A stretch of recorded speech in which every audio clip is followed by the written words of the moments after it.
I think that there's no need to worry about exams, but I think it's really good to kind of make sure that you're really well prepared.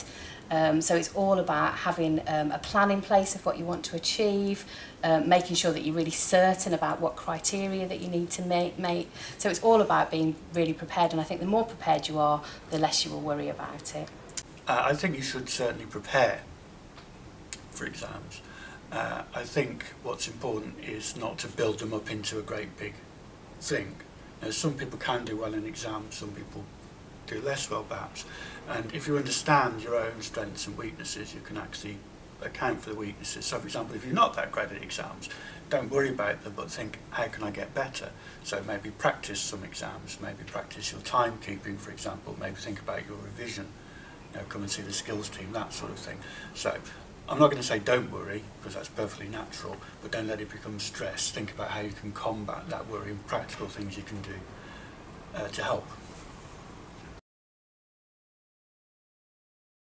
Revision tip: write as many notes as you can, get all your friends involved, hire booths at uni, just really plough it, because it will be worth it in the end. Don't cram. Start way before, like when you come back after Christmas, you want to start looking at your lecture slides from like September, because you'd be surprised by how much you've forgotten, and then just start your notes then, and it makes it a lot easier. You don't have to cram. Top revision tip: make sure you listen, make sure you actually take the notes, and definitely print off the presentations and annotate. As for the practical exams, it will depend on obviously the type of learner that you are, but physiotherapy is a very hands-on profession, and therefore you need to be hands-on when you're learning. You need to work with your peers, you need to practice techniques, you need to question each other as you're doing things, and you need to reason why you're doing things.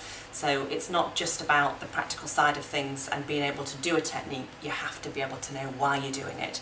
What type of patients would you use for that particular technique, or if you're talking about, often we use case studies in exams, so you need to be able to reason around the case study and reason why you're doing particular exercises or particular techniques for that patient. And the only way to do that is practice, and practice with each other. So that would be my top tip really, I think, is practice, practice, practice. Again, be prepared, I think. Know when you need to revise, make sure that you're organised, and know exactly what the subject is that you need to revise as well. Try to prepare, don't stress, don't get too worried a bit. See if there's any teachers or anything that could give you some advice or some extra support. Yeah, just enjoy it.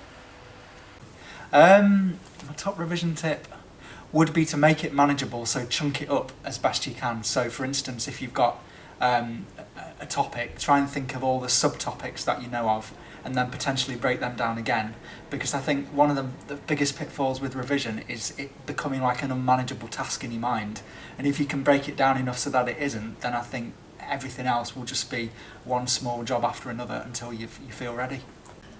One of the things that I really enjoyed when I was an undergraduate student was I used to go for a walk in the park with one of my close friends on the course, and we'd go out for an early morning walk.